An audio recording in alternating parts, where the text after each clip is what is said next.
Welcome to Part 5, the conclusion of the Ideas Have Consequences audiobook, as read by Livid Anglo, also known as Livid Alpha and Waifu Nationalism. Apologies for the delay of this final part. Many technical issues and circumstances of many different types have delayed this final part to the series, but we're finally getting around to it. Please, during and or after stream, tell me if the audio quality is bad. I did a test run last night, and there was a lot of echo and reverb, and it was near difficult to hear myself speak when I did the test. So if that's happening, let me know.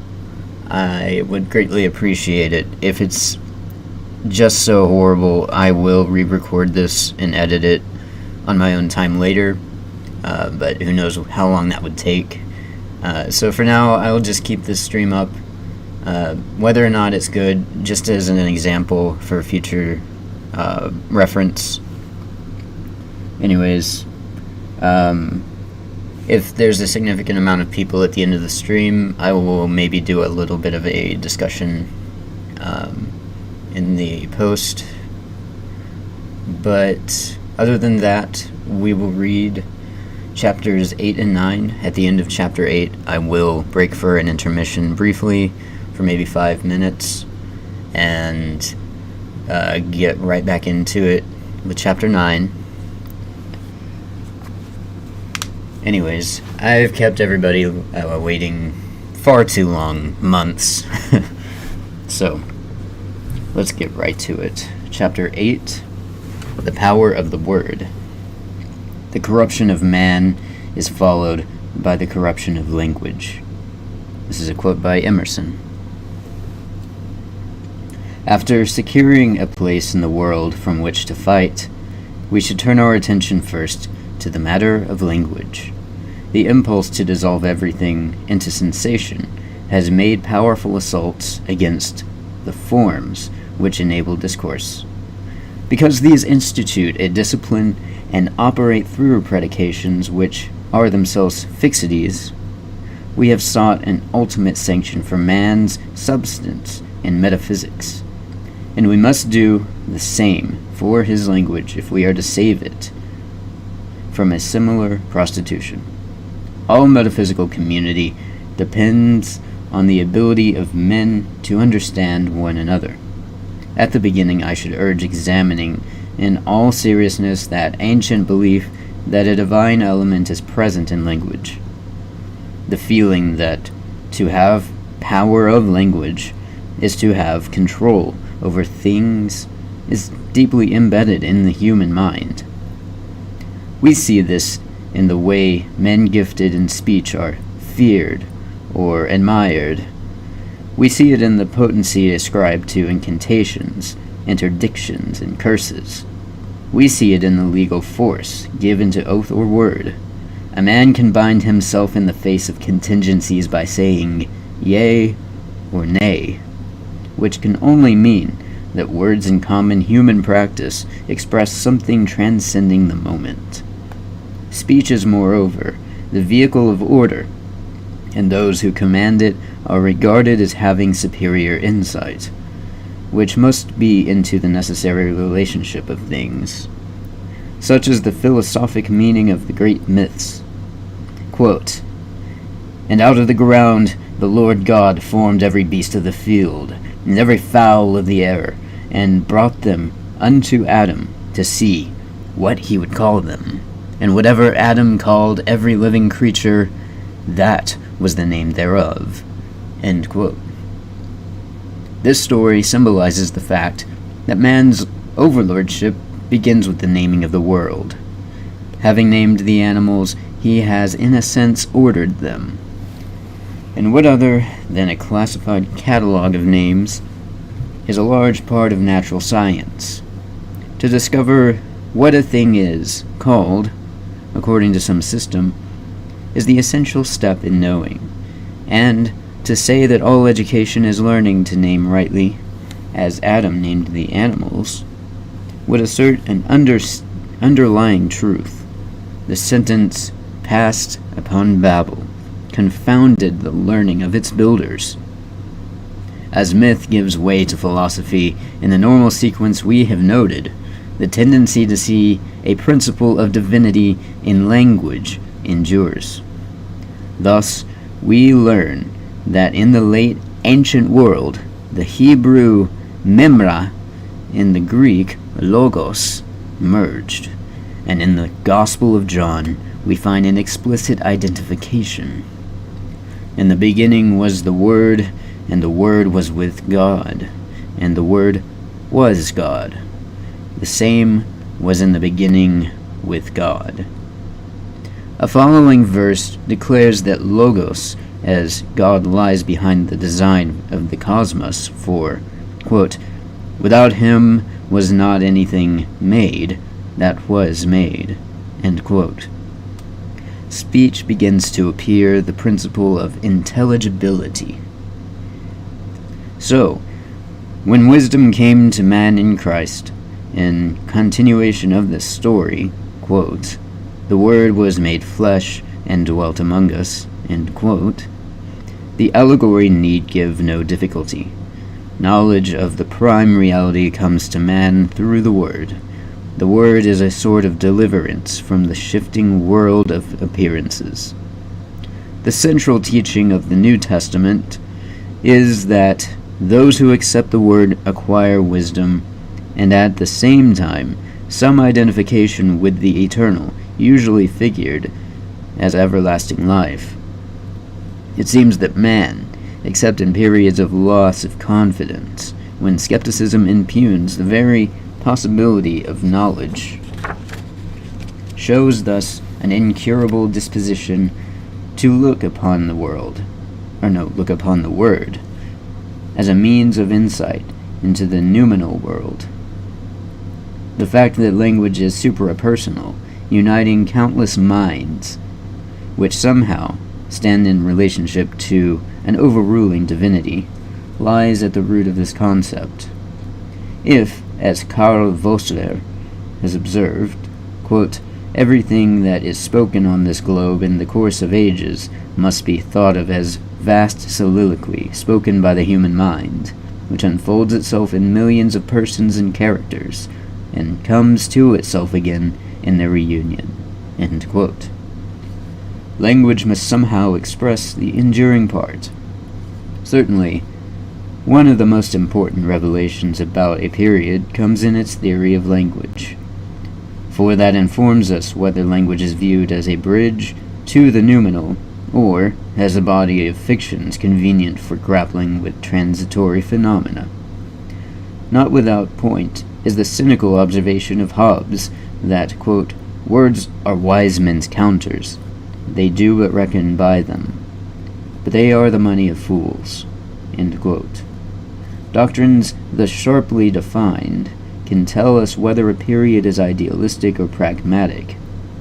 Because this circumstance concerns the problem of restoration at a critical point, it becomes necessary to say something about contemporary theories of language.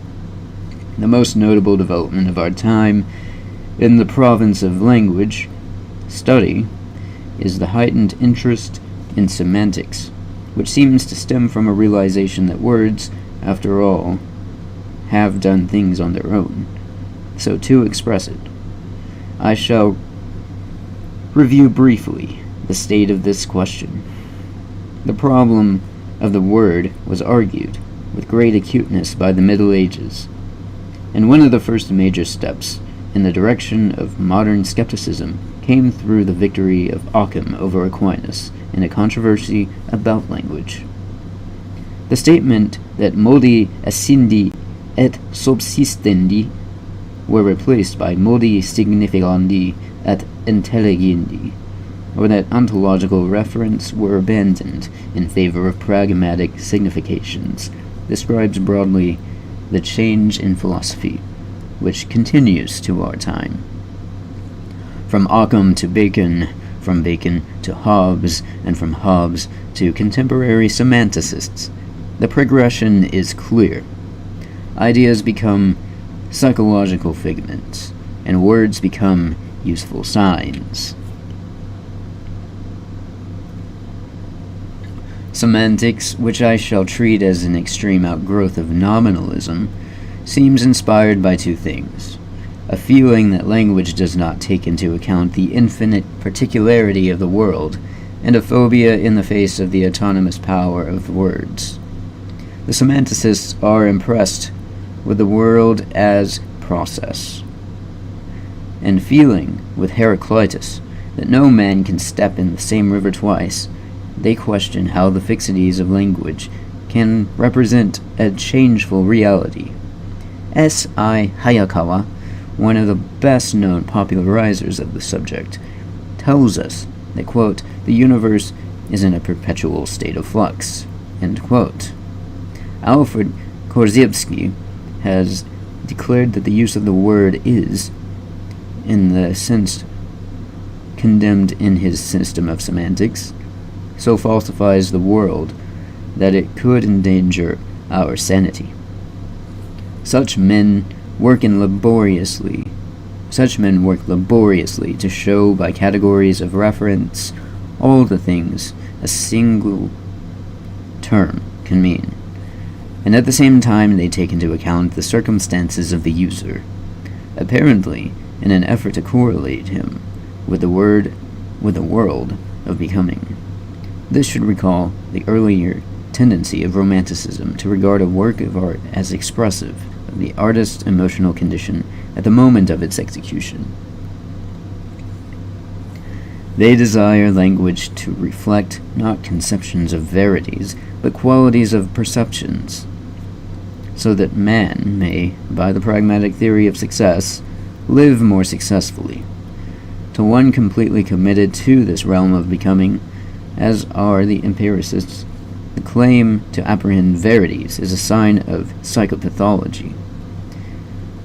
Probably we have here but a highly sophisticated expression of the doctrine of ideals being hallucinations, and that the only normal sane person is the healthy extrovert, making instinctive adjustments to the stimuli of the material world. To such people as these, Christ, as the preacher of the word, is a, quote, homosexual paranoiac, end quote. In effect, their doctrine seems part of the general impulse to remove all barriers to immediate apprehension of the sensory world, and so one must again call attention to a willingness to make the physical the sole determinant of what is. In recognizing that words have power to define and compel, the semanticists are actually testifying to the philosophic quality of language, which is the source of their vexation. In an attempt to get rid of that quality, they are looking for some neutral means which will be non-conductor of the current called emotion, and its concomitant of evaluation. They are introducing to language they are introducing into language the course of their prescriptions exactly the same atomization which we have deplored in other fields. They are trying to strip words of all meaning that shows tendency, or they are trying to isolate language from the noumenal world by ridding speech of tropes. Let us consider an illustration from Hayakawa's Language in Action, a work which has done much to put the new science before the public. It is easy to visualize a social situation, the author tells us, in which payment to unemployed persons will be termed by one group of citizens relief and by another social insurance. One can admit the possibility, but what lies behind the difference in terminology? The answer is a conception of ends, which evaluates the tendency of the action named.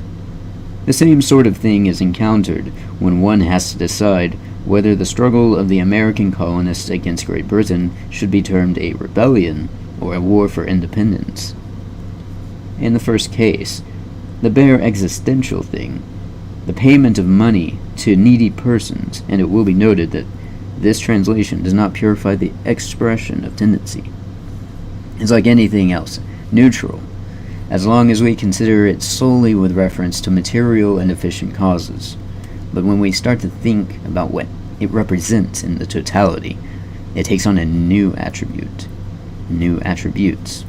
Emotional loading, these may be called, causing people to divide according to their sentiments or their metaphysical dream.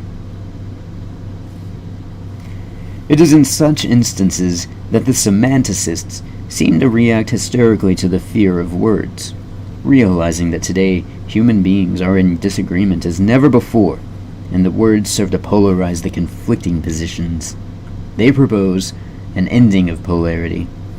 I've mentioned earlier people who are so frightened over the existence of prejudice that they are at war with simple predication. The semanticists see in every epithet a prejudice. The point at issue is explained by a fundamental proposition of Aquinas, quote, "Every form is accompanied by an inclination," end quote. Now, language is a system of forms, which both singly and collectively have this inclination or intention. The aim of semantics is to dissolve form, and thereby destroy inclination in the belief that the result will enable a scientific manipulation. Our argument is that the removal of inclination destroys the essence of language. Let us look more closely at the consequence of taking all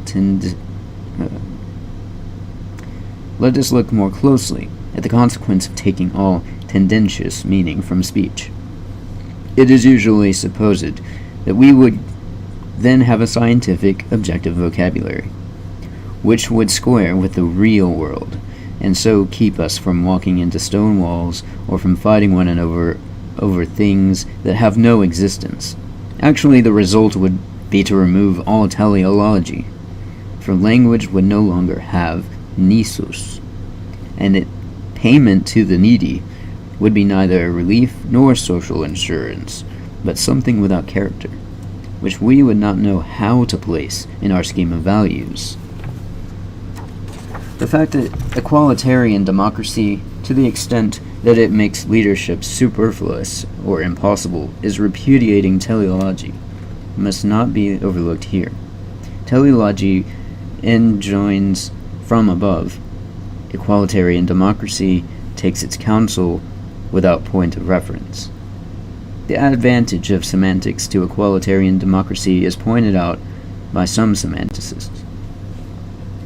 Hayakawa has said further that, quote, "Arguments over intentional meaning can result only in irreconcilable conflict."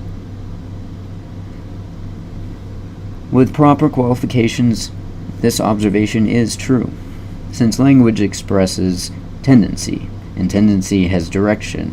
Those who differ over tendency can remain at harmony only in two ways. 1.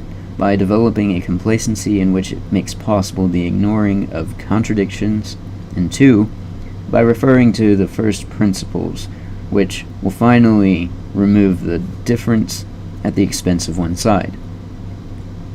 If truth exists, and is attainable by man, it is not to be expected that there will be unison among those who have different degrees of it. This is one of the painful conditions of existence which the bourgeoisie like to shut from their sight. I see no reason to doubt that there is the meaning of the verses in Scripture, "Suppose ye that I am come to give peace on earth? I tell you nay, but rather division. And I bring peace." Or no, that's not the quote. "I bring not peace, but a sword." It was the mission of the prophet to bring a metaphysical sword among men, which has been dividing them ever since, with a division that affirms value. But amid this division there can be charity, and charity is more to be relied on to prevent violence than are the political neo-fanaticisms of which our age is signally productive. Positivism cannot grant theology's basis of distinction, but neither can it provide a ground for charity. When we look more narrowly at the epistemological problem raised by the semanticists, we conclude that they wish to accept patterns only from external reality. With many of them, the notion seems implicit that language is an illusion, or a barrier between us and what we must cope with. Somewhere, bedrock beneath words must be reached, is a common theme. Some talk about achieving an infinite valued orientation. This last would, of course, leave both certitude and the idea of good impossible. Mr.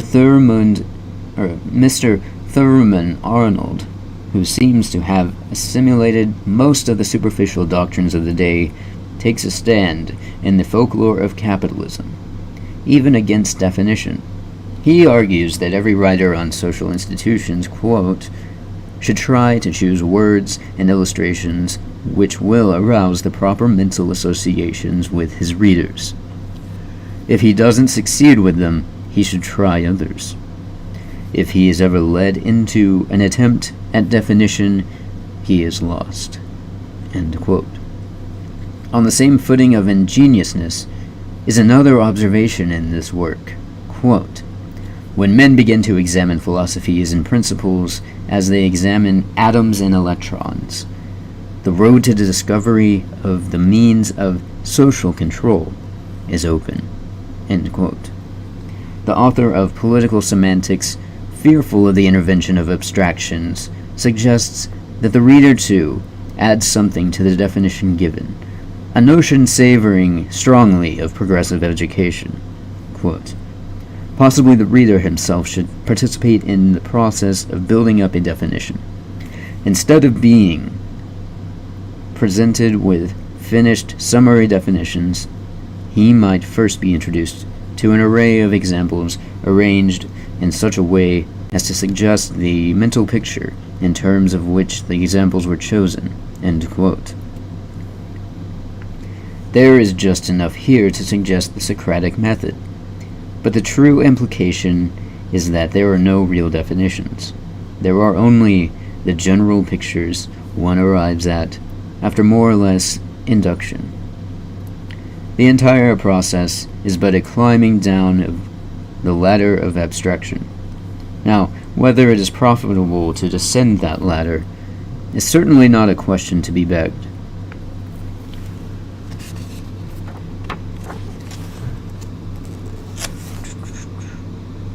Semanticists imagine, apparently, that the descent is a way out of that falsity which universality imposes on all language. Do we know more definitely what a horse is when we are in position to point out that when we merely use the name horse in its generic significance? This concerns one of the most fundamental problems of philosophy, one on which we must take a stand. And I am ready to assert that we can never break out of the circle of language and seize the object bare-handed, as it were, or without some ideational operation. It must surely be granted that whatever is unique defies definition. Definition then must depend on some kind of analogical relationship of a thing with other things, and this can only mean that definition is ultimately circular. That is to say, if one begins defining a word with synonyms, he will, if he continues, eventually complete a circuit and arrive at the very terms with which he started. Suppose that we allow Korzybski, who has been especially restive in what appears to him the imprisoning net of language, to testify from his experiments, quote, we begin by asking the meaning of every word uttered, being satisfied for this purpose with the roughest definition. Then we ask the meaning of the words used in the definition. And this process is continued for no more than 10 to 15 minutes. until the victim begins to speak in circles, as, for instance, defining space by length and length by space. When this stage is reached, we have usually come to the undefined terms of the given individual. If we still press, no matter how gently, for definitions, a most interesting fact occurs. Sooner or later, signs of affective disturbance appear. Often the face reddens. There is body restlessness.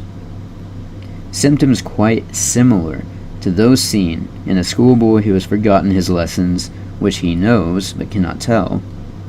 Here we have reached the bottom and the foundation of all non-elementalistic meanings, the meanings of undefined terms, which we know but somehow cannot tell.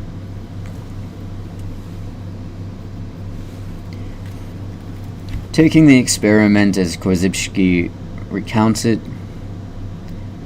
I wish to ask whether this schoolboy has forgotten his lessons, as not every man, whose knowledge comes by a process of recalling, and who is embarrassed, as by ignorance, when he can no longer recall.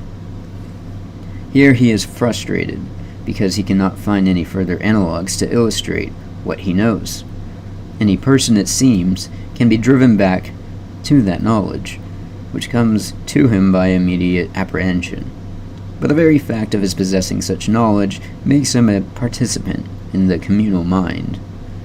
I do not desire to press the issue here, but I suspect that this evidence, supporting the doctrine of knowledge by recollection, taught by Plato and the philosophers of the East,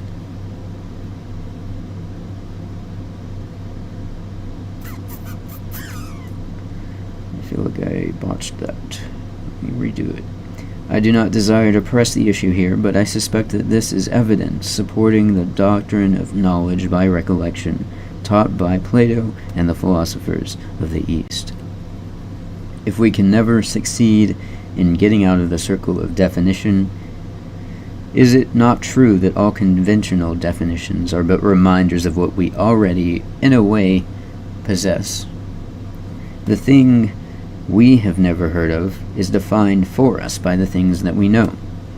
Putting these together, we discover or unbury the concept which was always there all the while.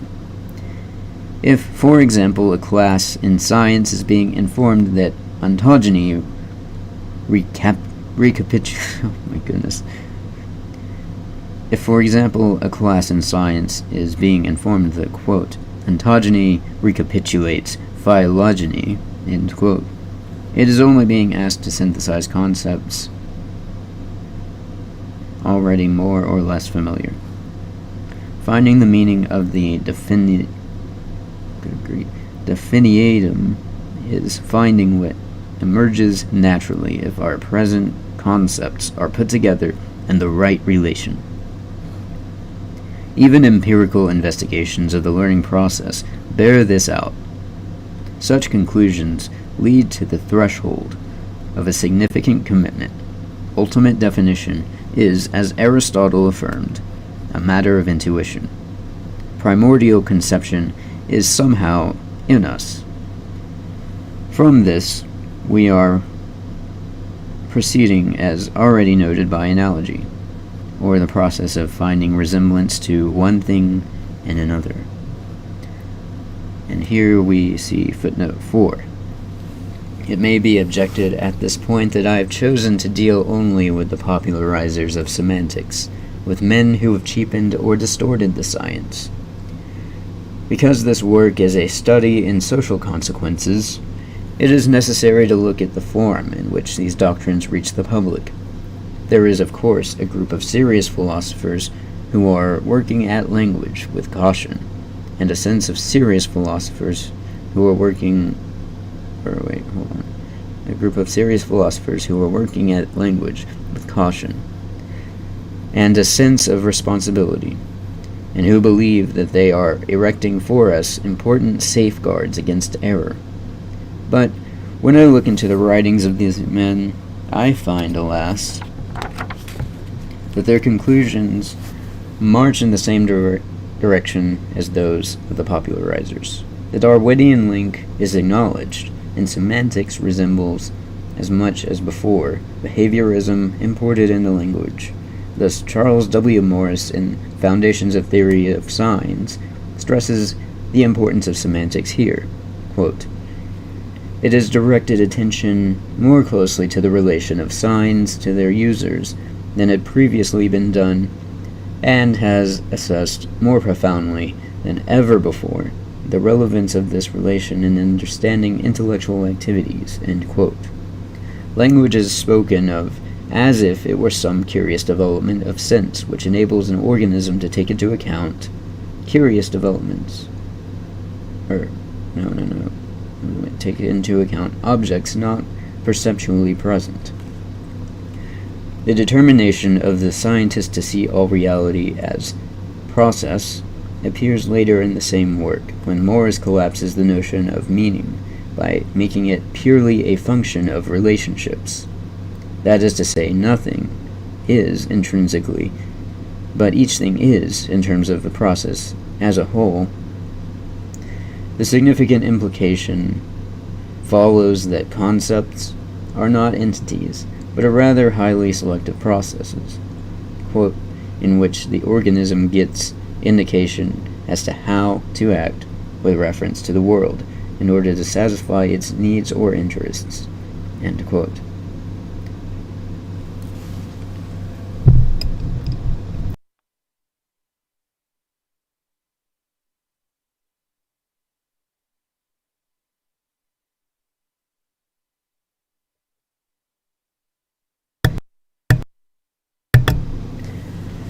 We now return to the main text. All of this has bearing on our issue with semantics because words, each containing its universal, are reminders of knowledge. For this reason, it seems to me that semanticists are exactly wrong in regarding language as an abstraction or a series of pitfalls. Language, on the contrary, appears as a great storehouse of universal memory, or it may be said to serve as a net, not imprisoning us, but supporting us and aiding us to get at a meaning beyond present meaning, through the very fact that it embodies others' experiences.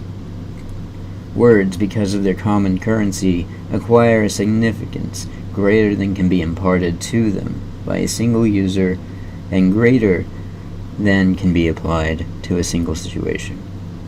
In this way, the word is evocative of ideal aspects, which by our premises are the only aspects constituting knowledge. On this point, I shall call as my witness two men as far apart as Shelley and a contemporary psychologist. The poet writes in Prometheus Unbound, "Language is a perpetual Orphic song, which rules with daedal harmony the throng of thoughts and forms which else senseless and shapeless were."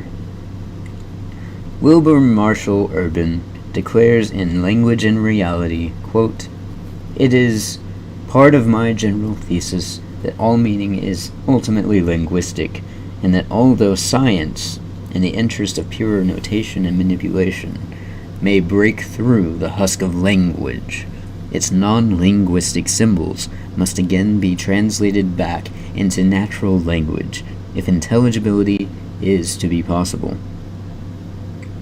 End quote. The community of language gives one access to significances at which he cannot otherwise arrive. To find a word is to find a meaning. To create a word is to find a single term for a meaning partially distributed in other words. Whoever may doubt that language has the power to evoke should try the experiment of thinking without words. It has been necessary to make these observations because our subject is the restoration of language, and semantics has appeared to some a promising departure towards scientific reconstruction. In its seeking of objective determination, however, it turns out to represent a further flight from center. It endeavors to find the truth about reality in an agglomeration of ephemeral meanings, as can be seen when its proponents insist on lowering the level of abstraction. This is only an attempt to substitute things for words, and if words stand, in fact, for ideas, here is but the broadest aspect of our entire social disintegration. Here would be a vivid example of things in the saddle riding mankind. For the sake of memory, for the sake of logic, above all, for the sake of the unsentimental sentiment without which communities do not endure, this is a trend to be reversed. Those who regard the synthesizing power of language with horror are the atomists. The opposition here indicated brings us necessarily to the important topic of symbolism. The attack upon the symbolic operations of language by positivists is only part of the general attack upon symbolism, underway ever since it was widely agreed that there is but one world, and that it is the world which is apparent to the senses. The logic is unexceptionable, since the symbol is a bridge to the ideational world.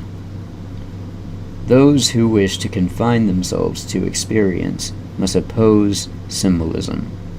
In fact, the whole tendency of empiricism and democracy in speech, dress, and manners has been towards a plainness which is without symbolic significance. The power of symbolism is greatly feared by those who wish to expel from life all that is non-rational, and the sense of being non-utilitarian. As witness the attack of Jacobins upon crowns, cassocks, and flags. As semanticists wish to plane the tropes off language, so do reformers of this persuasion wish to remove the superfluous from dress. It is worth recalling how the French Revolution simplified the dress of the Western world. At the time of this writing, there appeared a report that during a leftist revolution in Bolivia, the necktie was discarded as, quote, a symbol of servility and conformity, end quote.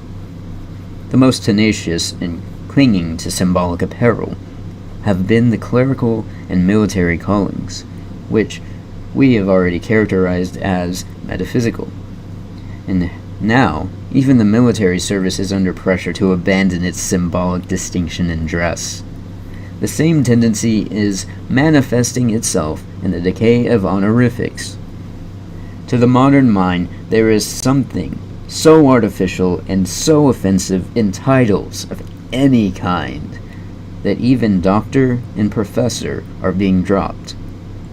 Though the military services cling grimly to their titles of rank, there is a further lesson to be drawn from the fact that practitioners of the applied science of medicine have been allowed to keep theirs.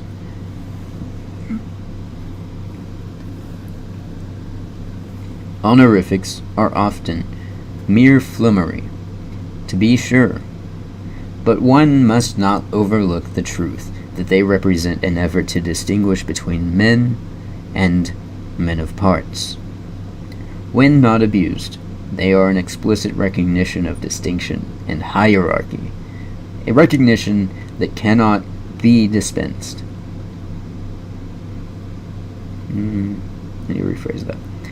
A recognition that cannot be dispensed with, where highly organized effort is required.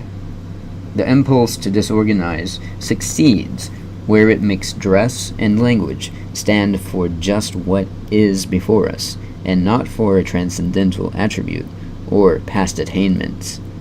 Makes us see people in an instant of time, as does the camera.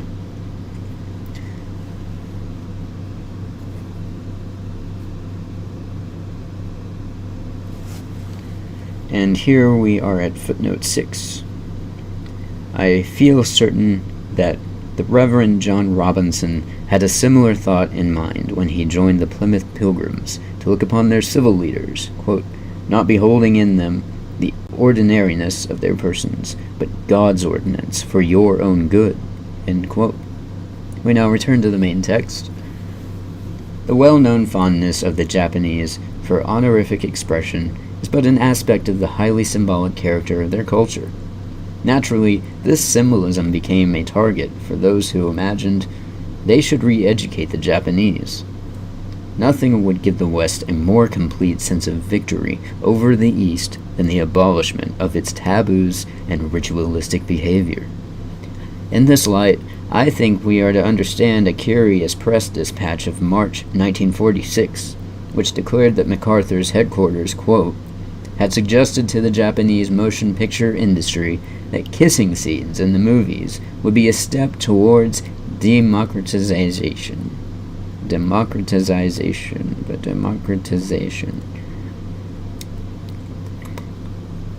Yeah. We have witnessed other attacks, inspired by goodwill and ignorance, upon the symbolic world of picture of the Japanese, especially with reference to their religion and their emperor.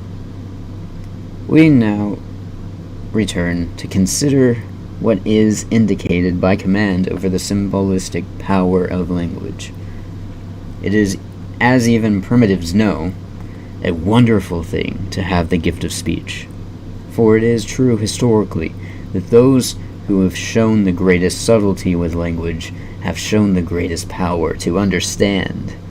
This does not exclude sophists, for Plato made the point that one must be able to see truth accurately in order to judge one's distance from it, if he is practicing deception.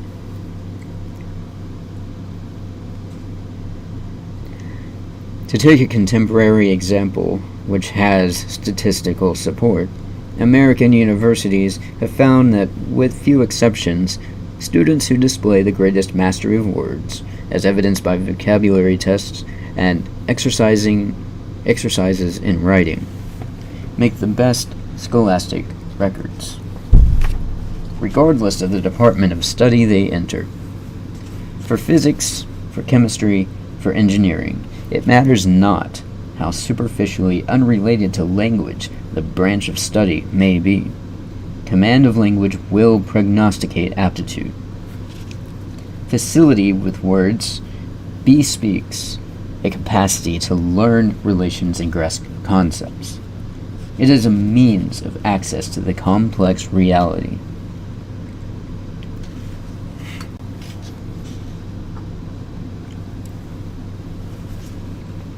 Evidently, it is the poet's unique command of language which gives him this ability to see the potencies in circumstances.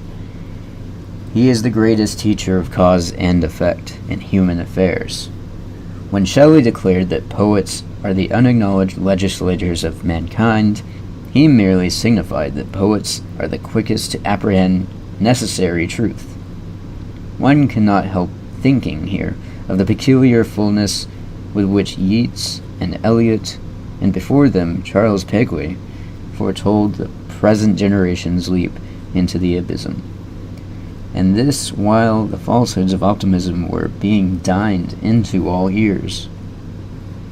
A poem of Eliot, difficult or meaningless, in 1927, becomes today almost pat in its applications. The discourse of poetry is winged. The nominal legislators plod along empirically on foot. What can this mean except that the poet communes with the mind of the superperson? At the other extreme, those who confine their attention to the analysis of matter prove singularly inept when called to deal with the social and political situations. If we should compile a list of those who have taught us most of what we ultimately need to know, I imagine that the scientists, for all the fanfare given them today, would occupy a rather humble place, and that the dramatic poets would stand near the top. It is difficult, therefore, to overrate the importance of skill in language. But, for us, there is the prior problem of preserving language itself. As the psyche deteriorates, language shows symptoms of malady. And today, relativism, with its disbelief in truth, has made the inroads we have just surveyed upon communication. We live in an age that is frightened by the very idea of certitude, and one of its really disturbing outgrowths is the easy divorce between words and the conceptual realities which our right minds know they must stand for. This takes the form especially of looseness and exaggeration. Now, exaggeration, it should be realized, is essentially a form of ignorance, one that allows and seems to justify distortion. And the psychopathic mind of war has greatly increased our addiction to this vice. Indeed, during the struggle, distortion became virtually the technique of reporting. A course of action, when taken by our side, was courageous. When taken by the enemy, desperate. A policy instituted by our command was stern, or in a delectable euphemism which became popular, rugged. The same thing instituted by the enemy was brutal. Seizure by military might when committed by the enemy. Seizure by military might when committed by the enemy was conquest, but if committed by our side, it was occupation or even liberation. So transposed did the poles become. Unity of spirit among our people was a sign of virtue. Among the enemy, it was proof of incorrigible devotion to crime.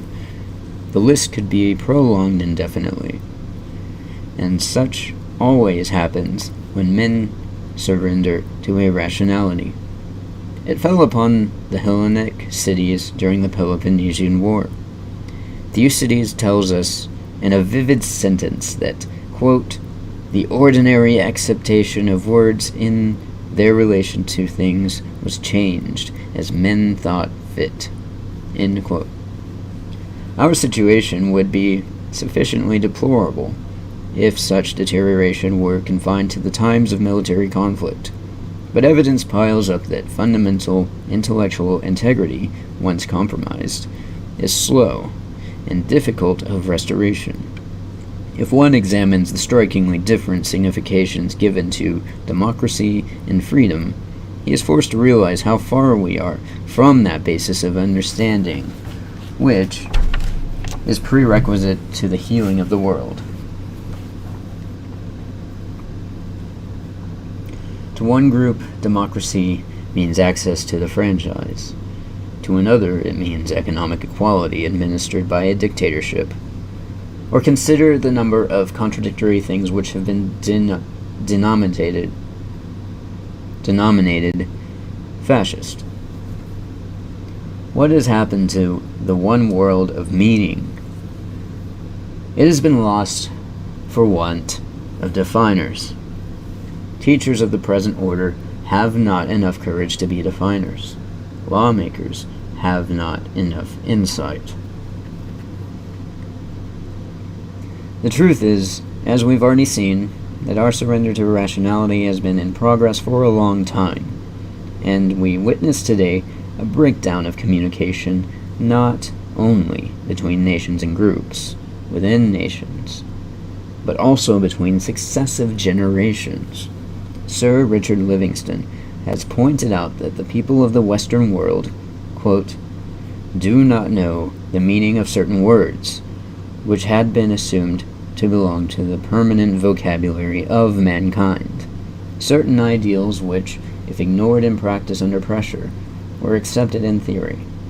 The least important of these words is freedom. The most important are justice, mercy, and truth.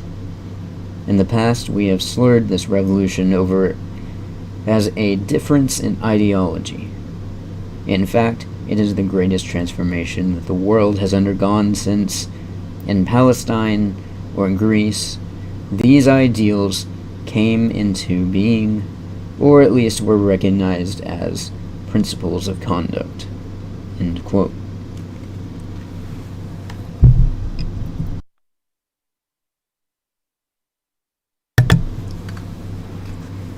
Drift and circumstance have been permitted to change language, so that the father has difficulty in speaking to the son. He endeavors to speak, but he cannot make the realness of his experience evident to the child. The circumstance, as much as any other, lies behind the defeat of tradition. Progress makes father and child live in different worlds, and speech fails to provide a means to bridge them. The word is almost in limbo, where the positivists have wished to consign it. Finally, we come to our practical undertaking. If empirical community avails nothing without the metaphysical community of language, the next step, obviously, is a rehabilitation of the word. That is a task for education, and the remainder of this chapter will discuss a program by which we can, I venture to hope, restore power and stability to language. Since man necessarily uses both the poetical and logistical resources of speech, he needs a twofold training. The first part must be devoted to literature and rhetoric, the second to logic and dialectic. The order parallels our projected scheme of things. We have shown that sentiment is the ultimate bond of community, and this we wish to secure first of all. The young come to us creatures of imagination and strong affection. They want to feel, but they do not know how. That is to say, they do not know the right objects and the right measures. And it is entirely certain that if we leave them to the sort of education obtainable today from extra-scholastic sources, the great majority will be schooled in the two vices of sentimentality and brutality. Now, great poetry, rightly interpreted, is the surest antidote to both of these. In contrast with journalists and others, the great poets relate the events of history to a pure or noble metaphysical dream, which our students will have all their lives as a protecting arch over the system of values. Of course, a great deal will depend on the character and quality of instruction. At this point, I would say emphatically that we do not propose to make students chant in unison, quote, "Life is real, life is earnest, and the grave is not its goal," end quote. Though it would not be unfortunate if many emerged with that feeling. There is a sentimental poetry, and it will have to be exposed, not censored certainly, for to omit criticism of it would deprive us of our fairest chance to combat the sentimental rhetoric of the student's environment. There may be poetry vicious in nature, and that too will have to be taught for what it is. But opportunity to show the effective power of words and the profound illumination which may occur through metaphor is limitless. Let us suppose that we have set our students to studying carefully a great unsentimental poem, such as Andrew Marvell's Ode on the Return of Cromwell from Ireland. This poem begins in a mood of innocent lyricism and passes finally to a subtle debate over the rival doctrines of revolution and legitimism. The student can be brought to see its great compression of language, achieving intense effects without exaggeration, and then perhaps the evocation of the character of Cromwell, and last, an enduring problem of man set in a historical context. All this is said with no implication that the poem has a message in the banal sense. But if we agree that poetry is a form of knowledge, we must conclude that it does teach something, and the foregoing is a catalogue of what a student could conceivably get from one poem. or consider the richness of Shakespeare's plays and sonnets, when they are intensively read, or the strange byways of sentiment, not all of them admirable, I will grant, into which the modern poets may lead a sojourner. In brief, the discipline of poetry may be expected first to teach the evocative power of words, to introduce the student, if we may so put it, to the mighty power of symbolism, and then to show him that there are ways of feeling about things which are not provincial, either in space or time. Poetry offers the fairest hope of restoring our lost unity of mind. This part of his study should include, too, the foreign languages, and if we really intend business, this will mean Latin and Greek. I will not list here the well-known advantages flowing from such study, but I shall mention a single one, which I think has been too little regarded. Nothing so successfully discourages slovenliness in the use of language as the practice of translation. Focusing upon what a word means and then finding its just equivalent in another language compels one to look and to think before he commits himself to any expression. It is a discipline of exactness, which used to be reflected in oratory and even in journalism, but which is now growing as rare as considerate manners. Drill in exact translation is drill in exact translation is an excellent way of disposing the mind against that looseness and exaggeration with which the sensationalists have corrupted our world. If schools of journalism knew their business, they would graduate no one who could not render the Greek poets. In closing, let it be added that there is a close correlation between growth of materialism and the expulsion of languages from the curricula, which is a further demonstration that where things are exalted, words will be depressed. Our next move towards rehabilitation is the study of Socratic dialectic. I do not place dialectic second in the assumption that it provides access to regions of higher truth. It seems more likely that the symbolism of poetry does this. But since it is impossible for men to live without reason, we must regard this as their means of coping with the datum of the world, after they have established their primary feeling towards it. The laws of reason, as Spinoza said, quote, do but pursue the true interest and preservation of mankind, end quote. We may therefore look upon training in dialectic as our practical regimen. The most important fact about dialectic is that it involves the science of naming. The good dialectician has come to see the world as one of choices, and he has learned to avoid the fatal trap to so many in our day that have... The good dialectician has come to see the world as one of choices, and he has learned to avoid that trap, fatal to so many in our day. The excluded middle. It is not for him a world of undenominated things, which can be combined pragmatically into any pattern. From this failure to insist upon compromise in definition and elimination come most of our confusions. Our feelings of not understanding the world and our sense of moral helplessness are to be laid directly into an extremely subversive campaign to weaken faith in all predication. Necessity for the logical correctness of names ceases to be recognized. Until the world perceives that good cannot be applied to a thing because it is our own, and bad to the same thing because it is another's, there is no prospect of realizing community. Dialectic comes to our aid as a method by which, after our assumptions have been made, we can put our house in order. I am certain that this is why Plato, in the Cratylus, calls the giver of names a lawgiver.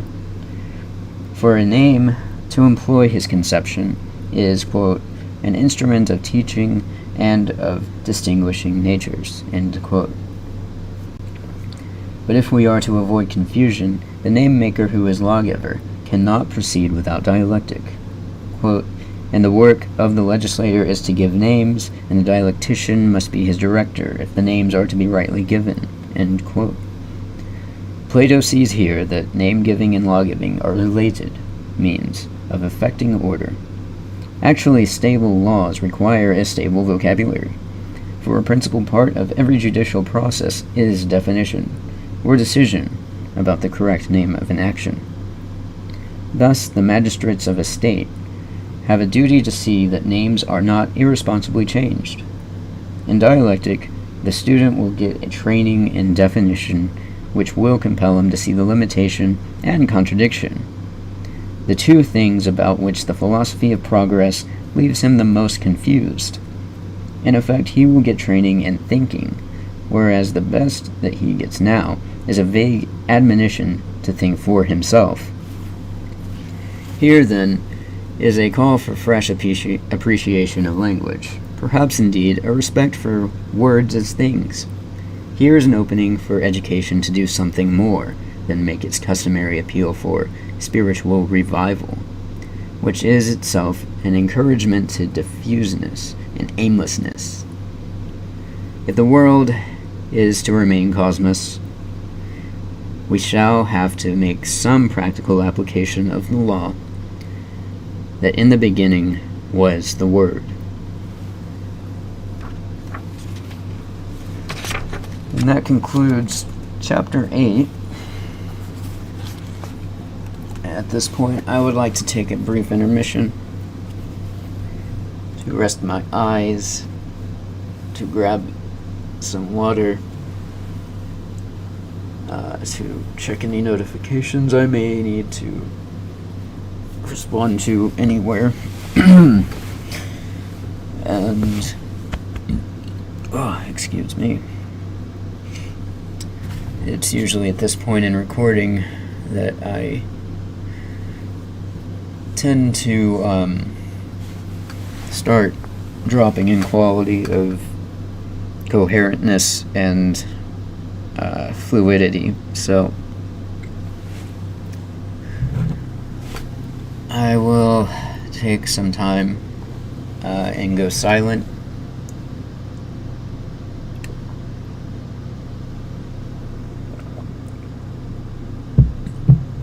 But I will return in approximately 5 minutes.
I have returned from intermission. I am slightly refreshed. Eyes rested. And just about ready to go.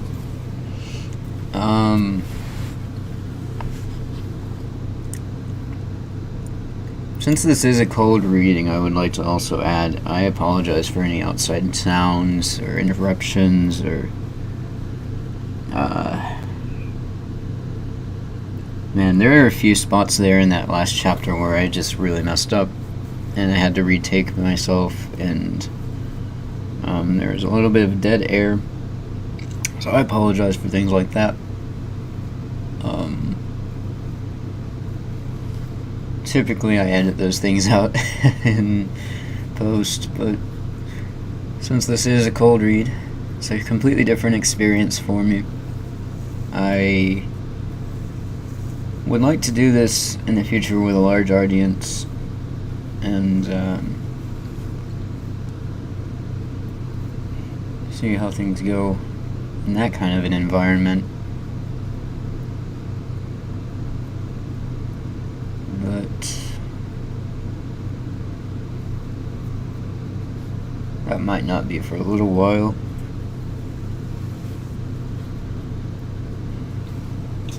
Once again, during or after the stream, do tell me how audio quality is so I can fix it if needed. And I appreciate any feedback that I get. Comments on previous parts have been really good. The more the merrier, and the more likes the merrier. So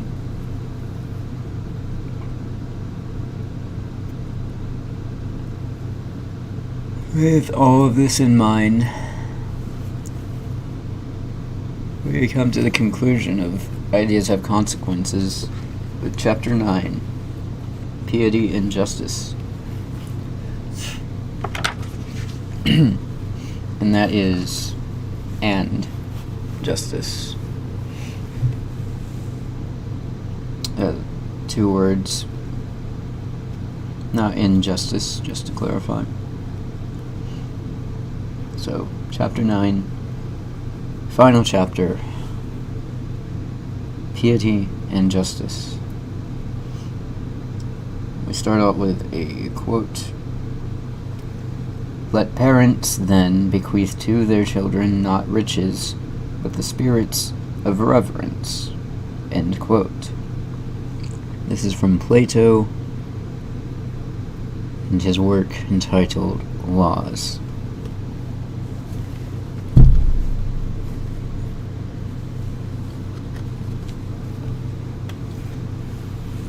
The third and last stage of our journey back brings us within sight of the fair goal of justice. We have explained how man must establish himself in relation to property, and we have outlined a means to repair communication. We now approach a crowning concept, which governs his attitude to the totality of the world.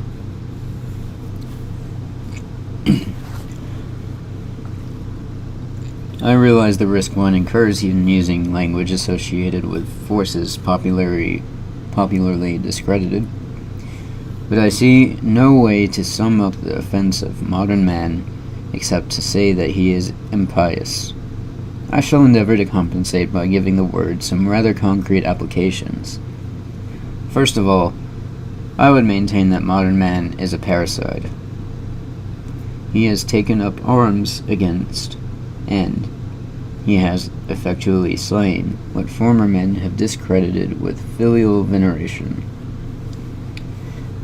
Excuse me.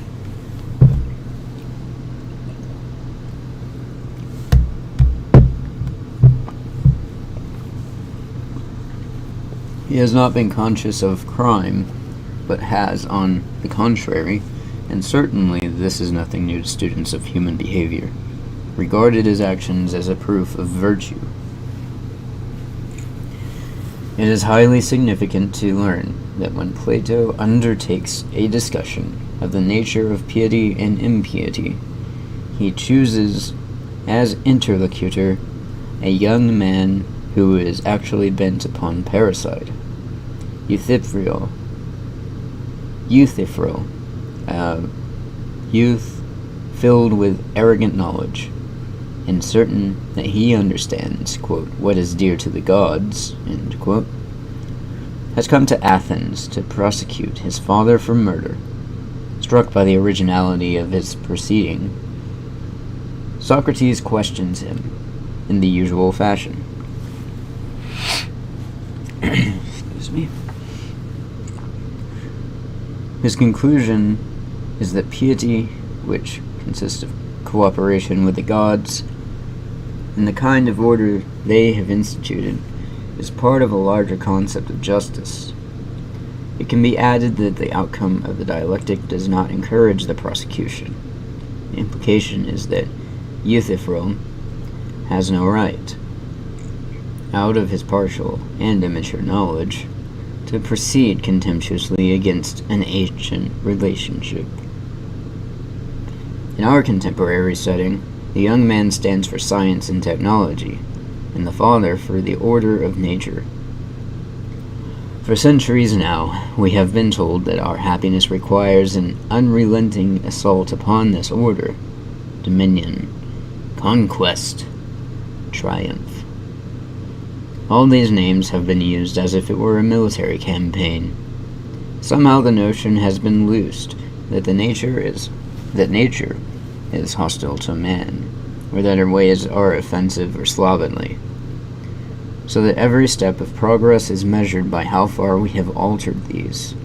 Nothing short of a recovery of the ancient value of pietas can absolve man from this sin. The prevailing attitude towards nature is that form of heresy which denies substance, and in doing so, denies the rightfulness of creation. We have said to the point of repletion, perhaps, that man is not to take his patterns from nature, but neither is he to waste himself in seeking to change her face. I do not think we have a contradiction here. The desideratum being a sort of respectful non-attachment.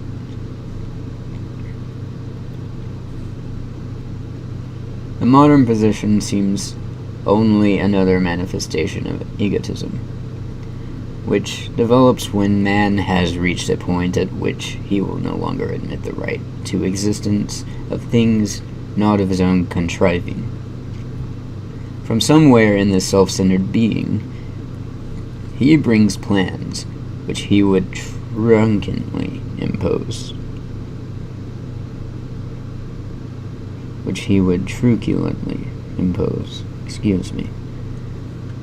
The true religion, it is said, is service to mankind, but this service seems to take form of securing for him an unconditional victory over nature. Now, this attitude is impious, for, as has been noted, it violates the belief that creation or nature is fundamentally good, that the ultimate reason for its laws is a mystery, and that acts of defiance, such as are daily celebrated by the newspapers, are subversive of cosmos. Obviously, a degree of humility is required to accept this view. On the other hand, it is true that the nature of unlimited egotism, to deny any source of right ordering, it is the nature of unlimited egotism, to deny any source of right ordering outside itself. It is a state of belligerence toward the non-self. And who will say that this is not the root of all those envies and aggrandizements which make people feel that today justice has departed from the world? Piety is a discipline of the will through respect. It admits the right to exist of larger things than the ego, of things different from the ego. And before we can bring harmony back into the world, where now everything seems to meet in mere repugnancy, we shall have to regard with the spirit of piety these three things: nature, our neighbors, by which I mean all people, and the past.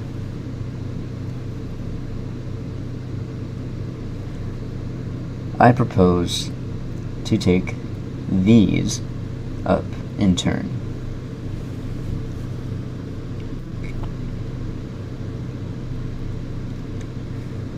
By nature, I mean simply the substance of the world. It is a matter of elementary observation that nature reflects some kind of order, which was here before our time, and which even after atomic fission defies our effort at total comprehension. The wise student of her still says modestly with the soothsayer in Antony and Cleopatra, quote, "In nature's infinite book of secrecy, a little I can read," end quote. And the philosopher still maintains that substance, though open to abuse, is not in its nature evil.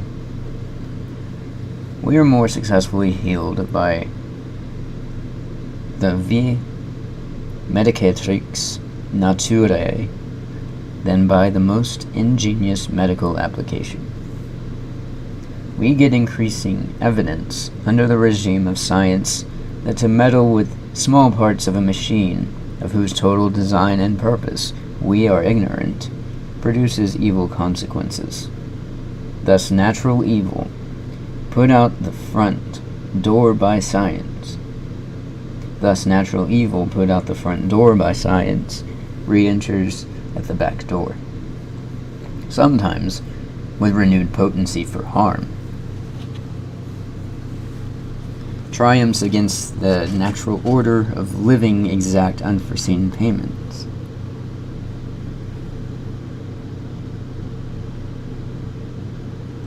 Let me rephrase that.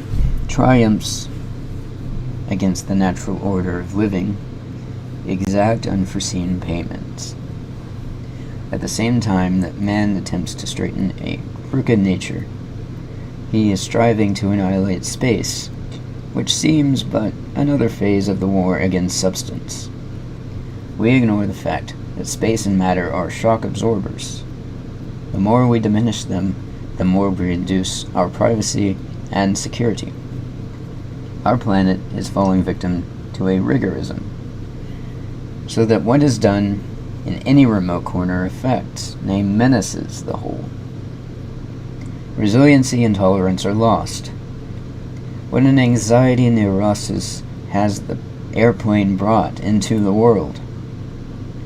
With piety gone, every great invention proves short-sighted. And here we must confront the paradox that this continual warring upon nature is not a sign of superiority to her. It is a proof of preoccupation with nature, of a sort of imprisonment by her. Thus the lion woos his bride.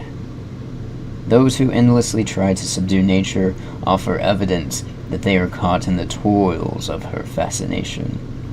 Spiritual people do not take nature for their bride, and by paradox again, they are often the most successful lords of her. Perry Miller has claimed that the reason the Puritans of New England, intense religious zealots, achieved better than ordinary success in both war and business was that their doctrine taught them to cultivate a deadness to the world. It was just this deadness to the world, a sort of distance from it, which left them freer and bolder to act than people sunk in a materialism and the love of comfort. We've noted a similar analysis by de Tocqueville of a religious-minded community. This immersion in the task of reconstructing nature is an adolescent infatuation. The youth is an intellectual, merely a believer in ideas, who thinks that ideas can overcome the world. The mature man passes beyond intellectuality to wisdom. He believes in ideas too, but life has taught him to be content to see them embodied, which is to see them under a sort of limitation. In other words, he has found that substance is a part of life, a part which is ineluctable. This humbler view of man's powers is the essence of piety, and is in the long run more rewarding, for nature seems best dealt with when we respect her without allowing ourselves to want too fiercely to possess her.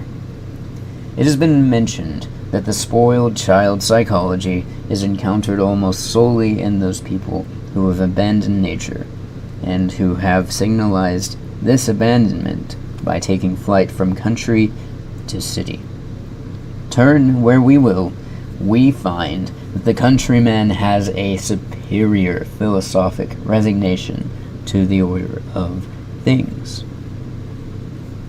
He is less agitated by the cycle of birth and death. He frets less. He is more stable in times of crisis. He is better integrated than his city cousin, because he has piety enough to accept reality, which is possibly tantamount to a belief in providence. There seems much truth in the statement by Miller that after the Puritans had lost piety, they became, quote, unable to face reality as unflinchingly as their forefathers, end quote. The result was that curious combination of optimism and moral impotence, discerned by students of New England culture, from Vernon Parrington to John P. Marquand, which contrasts with the earlier pessimism and moral force. Yet other peoples must say, quote, there but for the grace of God go I, end quote. For this is a failure all are prone to. And this is why an essential step in retaining our hold upon the real reality is a definition of our proper relationship to nature. At one extreme is total immersion, which leaves man sentiment but unreflective. At another is total abstraction, which leads philosophically to denial of substance. This may be symbolized by flight to the city. The latter is the way of statistics and technology, the complete acceptance of nature and the complete repudiation of her turn. The complete acceptance of nature and the complete repudiation of her turn out to be equally pernicious. We should seek a way of life which does not merge with her by responding to her every impulse, or become fatally entangled with her by attempting a complete violation. Either of these courses has the effect of making nature central to man's destiny, through a force of attraction or repulsion. Santayana has observed that we should take leave of life as Ulysses took leave of Nausicaa. Blessing it, but not in love with it. And I think that our gratitude towards physical nature should be similar.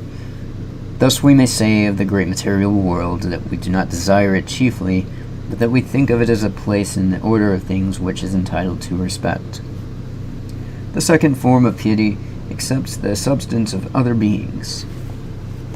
It is a matter of everyday observation that people of cultivation and intellectual perceptiveness are quickest to admit a law of rightness, and ways of living different from their own. They have mastered the principle that being has a right qua being. Knowledge disciplines egotism, so that one credits the reality of other selves. The virtue of the splendid tradition of chivalry was that it took formal cognizance of the right to existence, not only of inferiors, but also of enemies. The modern formula of unconditional surrender, first used against nature and then against peoples, impiously puts man in the place of God by usurping unlimited right to dispose of the lives of others.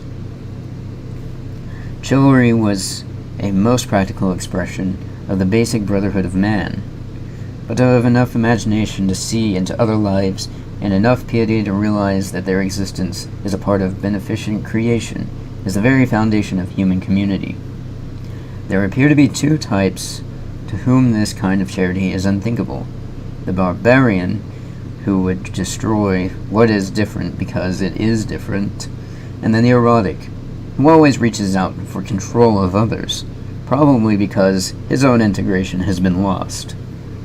However, that may be the short-sightedness which will not grant substance to other people or personalities, is just that intolerance which finds the different less worthy.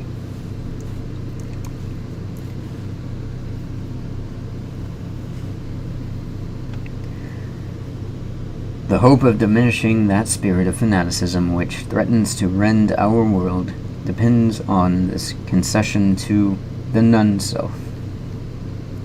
I find no sign that those earnest souls who are today pleading for understanding see this connection between tolerance and piety.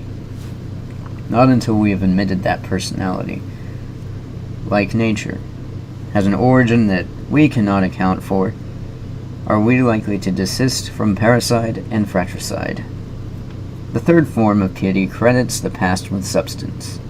One would think, from the frantic attempts made to cut ourselves off from history, that we aspire to a condition of collective amnesia. Let us pause long enough to remember that insofar as we are creatures of reflection, we have only the past. The present is a line without width, the future only a screen in our minds on which we project combinations of memory. In the interest of knowledge, then, we can have every reason to remember the past as fully as we can, and to realize that its continued existence in mind is positively a determinant of present actions. It has been well said that the chief trouble with the contemporary generation is that it has not read the minutes of the last meeting. Most modern people appear to resent the past and seek to deny its substance for either of two reasons. 1. It confuses them, or 2. It inhibits them. If it confuses them, they have not thought about it enough. If it inhibits them, we should look with a curious eye upon whatever schemes they have afoot. Imagination enables us to know that people of past generations lived, and had their being amid circumstances just as solid as those surrounding us. And piety accepts them, their words and deeds, as part of the total reality, not to be ignored by any summing up of experience. Are those who died heroes and martyrs' deaths really dead? Is it not an idle question? In a way, they live on as forces, helping us shape our dream of the world. In the spirit of modern impiety, the spirit of modern impiety would enter their memory with their bones and hope to create a new world out of good will and ignorance. Awareness of the past is an antidote to both egotism and shallow optimism. It restrains optimism because it teaches us to be cautious about man's perfect ability and to put a sober estimate on schemes to renovate the species. What coarse book in vanity and ambition is to be compared with Plutarch's Lives? What more soundly rebukes the theory of automatic progress than the measured tread of Gibbon's Decline and Fall? The reader of history is chastened, and, as he closes his book, he may say with Dante in the Inferno, quote, "I had not thought death had undone so many," end quote. Among the Romans, piety was considered a part of aquietas, which expressed the Platonic concept of justice, or the rendering to each his due. I have endeavored to show that something is due to nature and to our fellow men, and to those who have passed out of temporal existence. Modern civilization, having lost all sense of obligation, is brought up against the fact that it does not know what it is due to anything. Consequently, its affirmations grow feebler. For this reason, I wish to take up next certain forms of impiety which operate as disintegrating forces. I shall follow my order and deal first with an impiety towards nature. I put forward here an instance which not only is typical of contempt for natural order, but which is also of transcendent importance. This is the foolish and destructive notion of the equality of the sexes. What but a profound blacking out of our conception of nature and purpose could have borne this fantasy? Here is a distinction of so basic a character that one might suppose the most frenetic modern would regard it as part of the donnée to be respected. What God hath made distinct, let not man confuse. But no, profound differences of this kind seem only a challenge to the busy renovators of nature. The rage for equality has so blinded the last 100 years that every effort has been made to obliterate the divergence in role, in conduct, and in dress. It has been assumed, clearly out of this same impiety, that because the mission of woman is biological in a broader way, it is less to be admired. Therefore, the attempt has been to masculinize women. Has anyone heard arguments that a male should strive to imitate the female in anything? A social subversion of the most spectacular kind has resulted. Today, in addition to lost generations, we have a self-pitying, lost sex. There is a social history to this. At the source of the disorder, there lies, I must repeat, an impiety towards nature.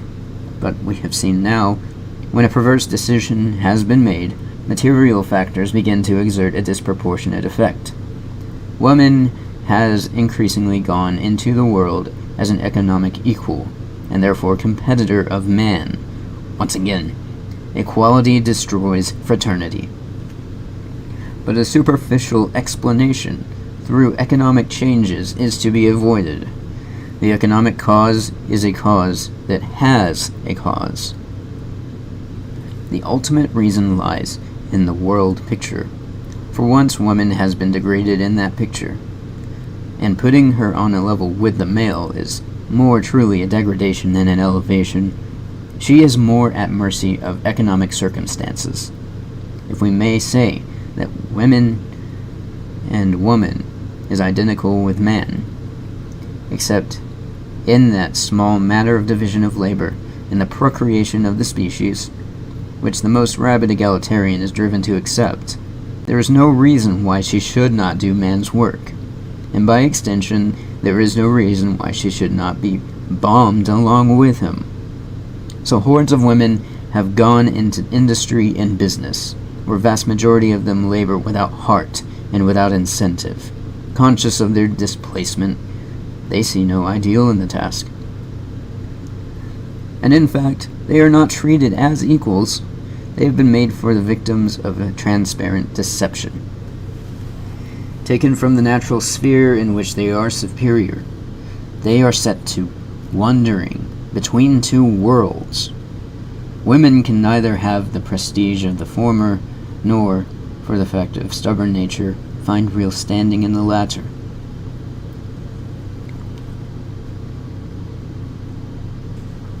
So, we began to see them, these homunculi of modern industrial society, swarming at evening from factories and insurance offices, going home like the typist in the wasteland, to lay out their food in tins. At length, amid the marvelous confusion of values attendant upon the Second World War, came the lady marine and the female armament worker. It is as if the centripetal power of society had ceased. What is needed at center now drifts toward the outer edge. A social seduction of the female sex has occurred on a vast scale. And the men responsible for this seduction have been the white slavers of business, who traffic in the low wages of these creatures, the executives, the specialists in reduction of cost and labor, the very economists and calculators whose emergence Burke predicted for us. The anomalous phase of the situation is that the women themselves have not been more concerned to retrieve the mistake. Women would seem to be the natural ally in any campaign to reverse this trend. In fact, it is alarming to think that her powerfully anchored defenses have not better withstood the tide of demoralization. With her superior closeness to nature, her intuitive realism, her unfailing ability to detect the sophistry in mere intellectuality, how was she ever cozened into the mistake of going modern? Perhaps it was a decay of chivalry in men that proved too much. After the gentleman went, the lady had to go too. No longer protected the men, no longer protected the women. Now she has her career, in which she makes drab pilgrimage from 2-room apartment to job to divorce court. Women of the world's ancien regime were practitioners of realpolitik in this respect. They knew where the power lies. One wonders what Queen Elizabeth would have said had feminist agitators appeared during her reign over England's green and pleasant isle. They knew it lies in loyalty to what they are not, in imitativeness, exhibitionism, and cheap bids for attention. Well was it said that he who leaves his proper sphere shows that he is ignorant of both of that which he quits and that which he enters. Women have been misled by the philosophy of activism into forgetting that, for them, as custodians of the values, it is better to be than to do. Maternity, after all, as Walt Whitman noted, is an emblematic attribute. If our society were minded to move resolutely toward an ideal, its women would find little appeal, I'm sure, in lives of machine tending and money handling. And this is so just because women will regain their superiority when again she finds privacy in home and becomes, as it were, a priestess, radiating the power of proper sentiment. Her life at its best is a ceremony.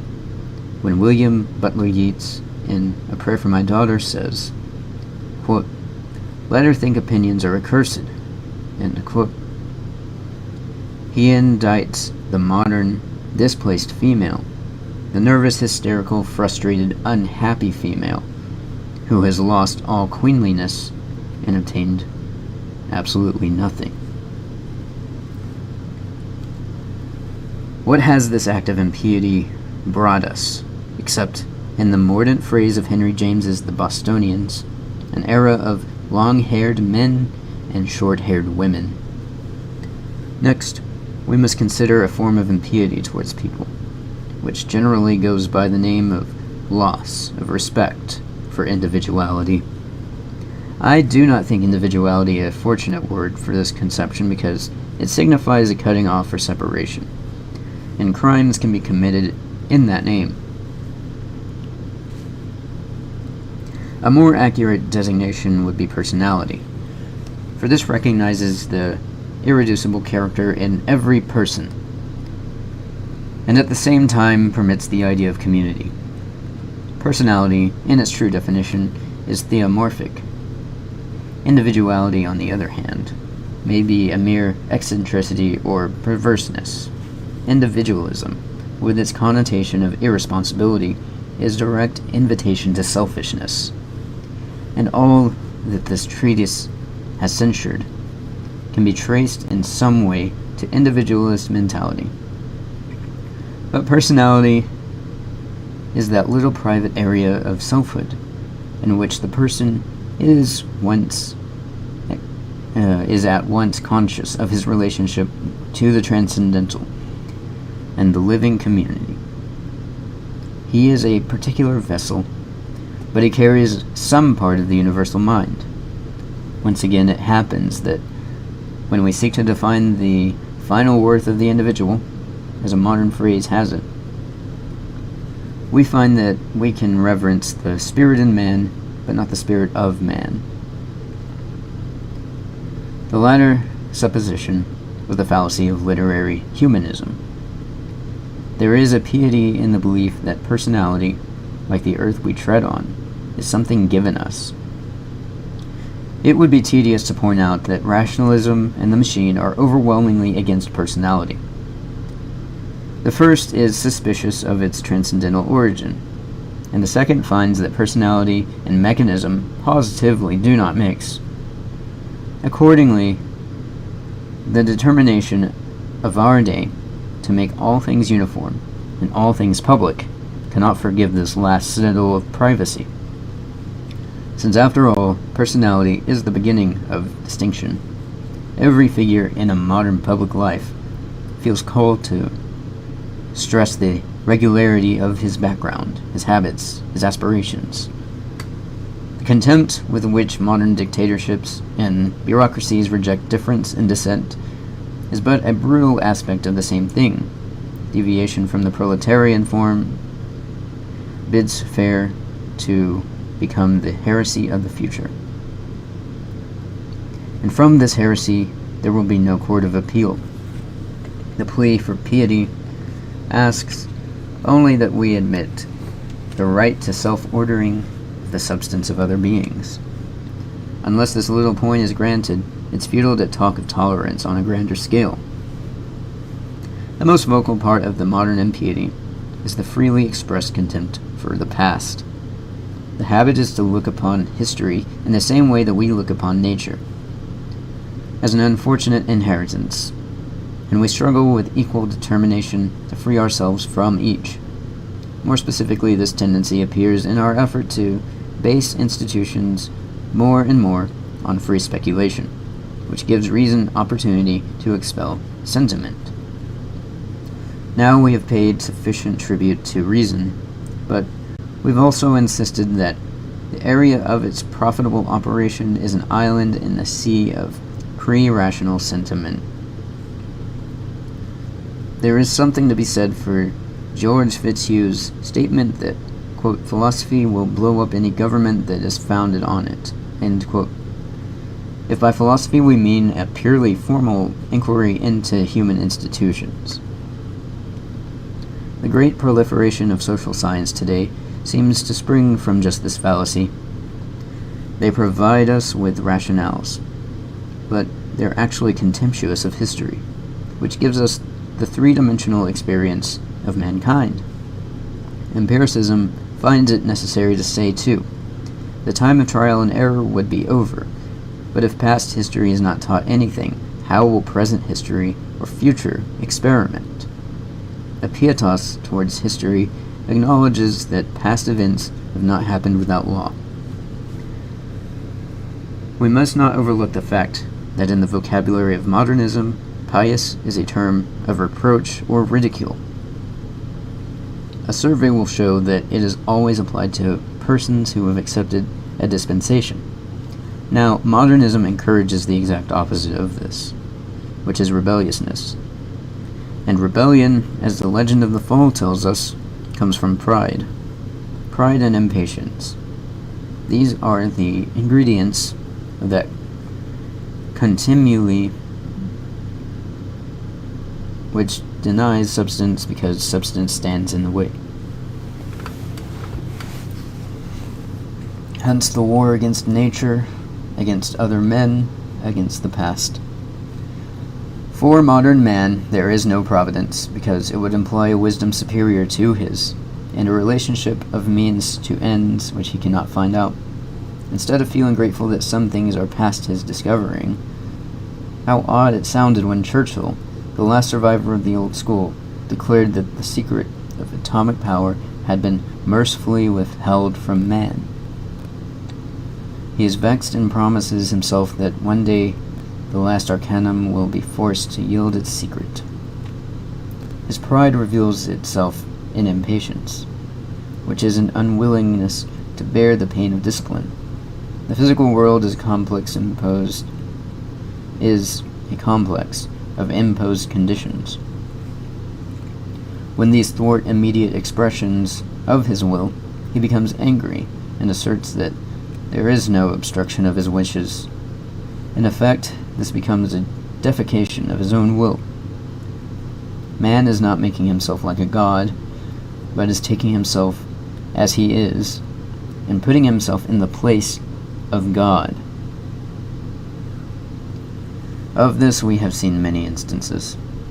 He is unwilling to admit the condition of time, and to this may be attributed not only to the growing indifference to quality, but also the decay of style in all departments of contemporary life. For regardless of how it is expressed, style is a sort of regulated movement which depends on observing of intervals. This is true in manners as music, both of which, on the popular level, have been collapsed by impatience. All style, whatever formalizes that which it occurs, and we have seen how modern temper feels imprisoned by all form. Style and grace are never seen in those who have not learned the lesson of endurance, which is a version of the lesson of heroism. When we ask modern man to accept the substance of nature and history, we ask him in a way to harden himself. He must not, like the child, expect all delights freely.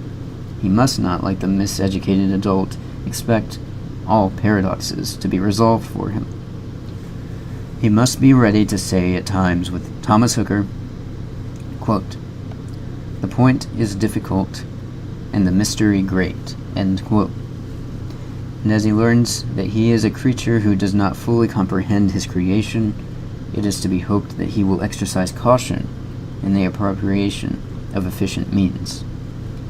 His picture of the world will be changed profoundly if he merely has to take cognizance of the fact that he is dependent on the universe, as it in turn seems dependent on something else.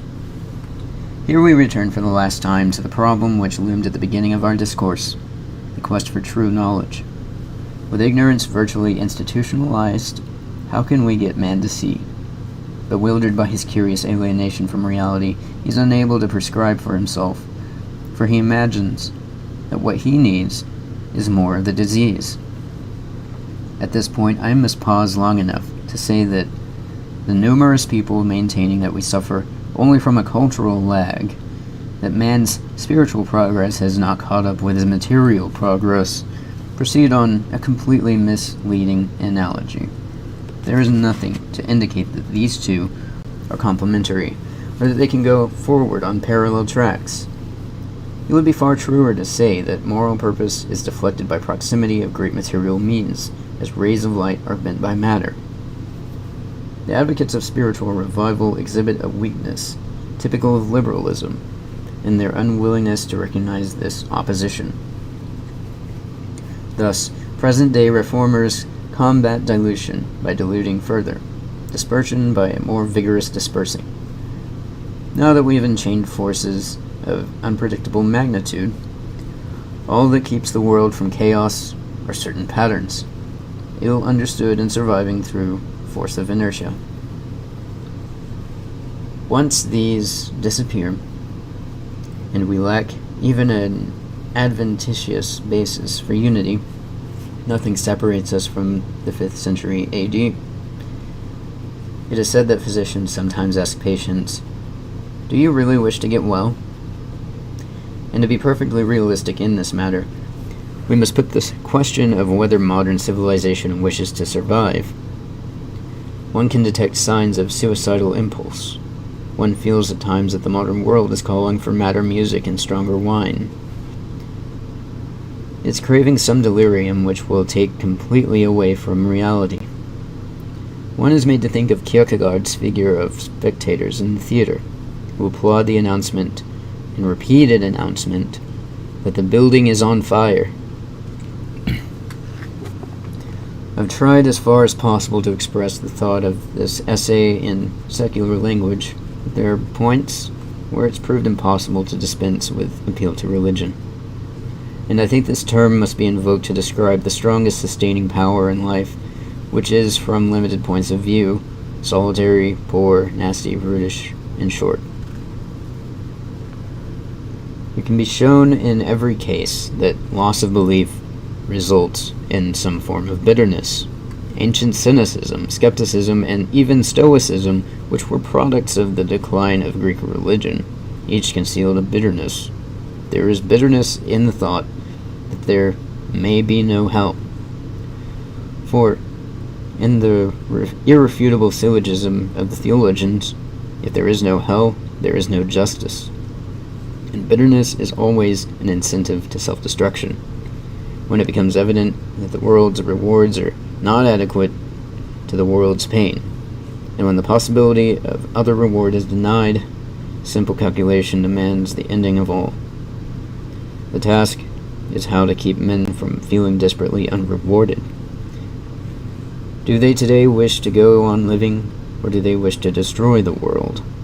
Some are unable to comprehend the depth of bitterness which may induce a desire for the second course. Suppose we get an affirmative answer to our first question. People tell us that they do want to go on living, and not just biologically as rats in the corners of a wrecked city, but in communities of civilization. Then we must ask the question whether they are willing to pay the price. For possibly their attitude towards this is like their attitude toward peace. They want it, but not at the expense of giving up this and that thing which they've come to think of as the warp and woof of their existence. There's an unforgettable scene in Lincoln Steffen's autobiography which tells of a proposal made by Clemenceau at the Versailles Peace Conference.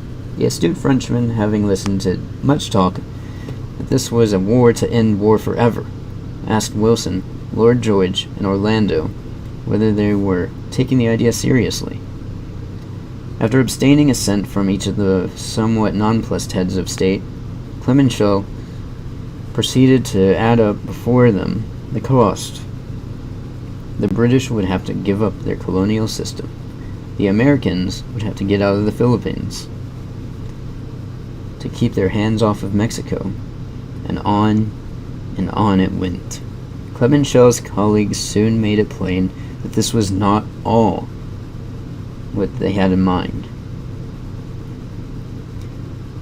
Whereupon the French realist bluntly told them that they wanted not peace, but war. Such is the position of all who urge justice, but really want, and actually choose, other things. In the same way, we have to inform the multitude that restoration comes at a price. Suppose that we give them an intimation of the cost through a series of questions. Are you ready, we must ask them, to grant that the law of reward is inflexible, and that one cannot by cunning or through complaints obtain more than he puts it? Are you prepared to see that comfort may be a subduction, and that the fetish of material prosperity will have to be pushed aside in favor of some sterner ideal? Do you see the necessity of accepting duties before you begin to talk of freedoms? These things won't be very hard. It will call for deep reformation. It may well be that in the course of degeneration has proved so enervating that there's no way of re-inspiring with ideals. We know that such is often the case with individual histories. Yet, it's the duty of those who can foresee the end of a Saturnalia to make their counsel known. Nothing is more certain than that we are all in this together. Practically no one can stand aside from a sweep as deep and broad as the decline of a civilization. If the thinkers of our time cannot catch the imagination of the world to the point of effecting some profound transformation, they must succumb with it. There will be little joy in the hour of when they say, "I told you so," and their present efforts show small signs of effect. Perhaps we shall have to learn the truth, along with some Via Dolorosa. It may be that we are awaiting a great change, that the sins of our fathers are going to be visited upon by generations until the reality of evil is again brought home, and there comes a passionate reaction, like that which flowered in the chivalry and spirituality of the Middle Ages. If such is the most we can hope for, something toward that revival may be prepared by acts of thought and volition in this waning day of the West.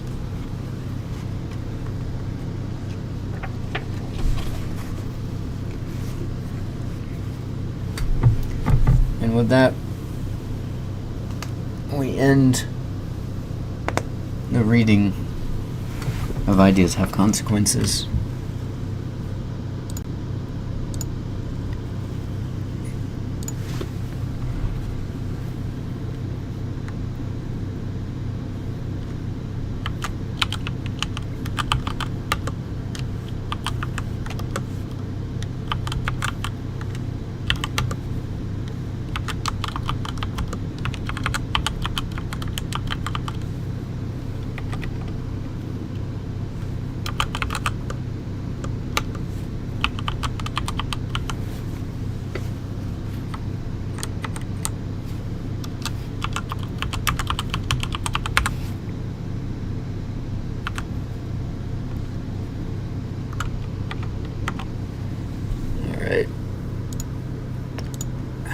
And with the end of Ideas Have Consequences, the end of Chapter 9, I conclude my very first audiobook. I hope it has been enjoyed. I hope it has been useful. And I hope it has made you, the listener, think about the content and about the state of things in relation to it. I found it to be one of the most important books I have ever read, as it was my introduction to many ideas and many schools of thought that I previously hadn't really considered. And I hope it has done that for anybody who is listening to it. I would like to get some feedback as to whether or not this was an effective way of reading the audiobook, the live stream format, that is. And if it was, I would like to continue and do another stream, possibly next week, with another book.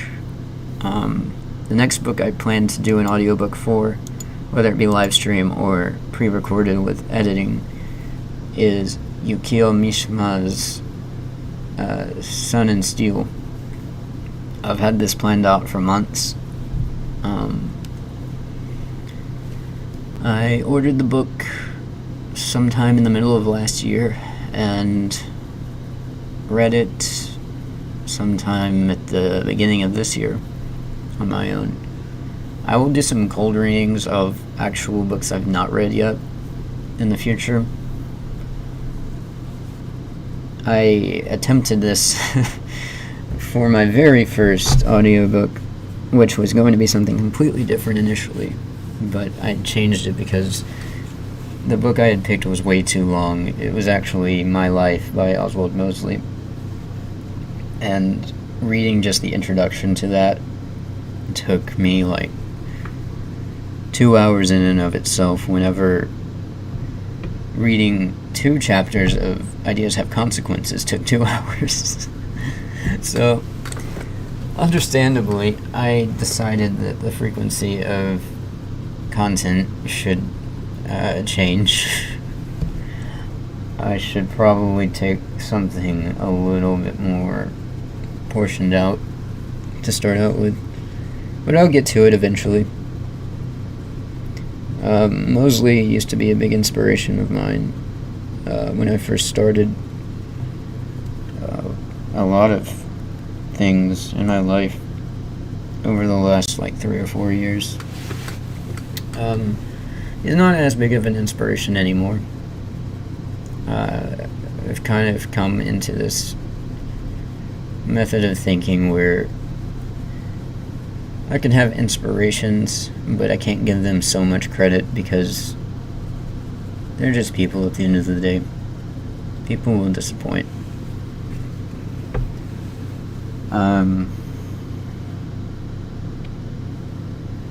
Anyways, I would appreciate any feedback about the quality of the stream, the quality of the audio, and if this is effective or not, so that whenever I do read Mishima's book, I can decide whether it's worth it to fuss with any settings and do it this way again,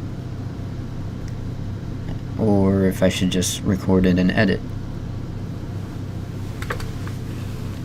I think, just by comparison with the way that things went with the stream compared to how I do things when I record and edit, there's not so much difference. There's a little bit of stumbling with words and a little bit of a handicap with dead air and misreading lines, but it's not as bad as I had thought it might be. So with that in mind, I would appreciate feedback on whether or not it's worth it to edit or to risk the few here and there bits where it's kind of messed up.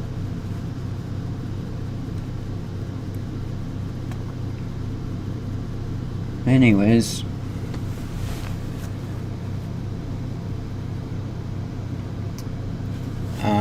if I get immediate response about this video, I will schedule the stream if I decide to go that route. If not, I'll do my best to get the next book out, because it's a pretty short book. It'll probably take just one read through. I really want to do it in just a one take sort of thing. It's significantly shorter than Ideas Have Consequences, that's for sure.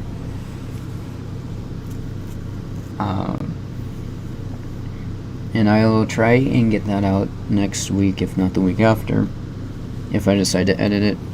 But if I decide to stream it, I'll probably most likely do it next week, around the same time,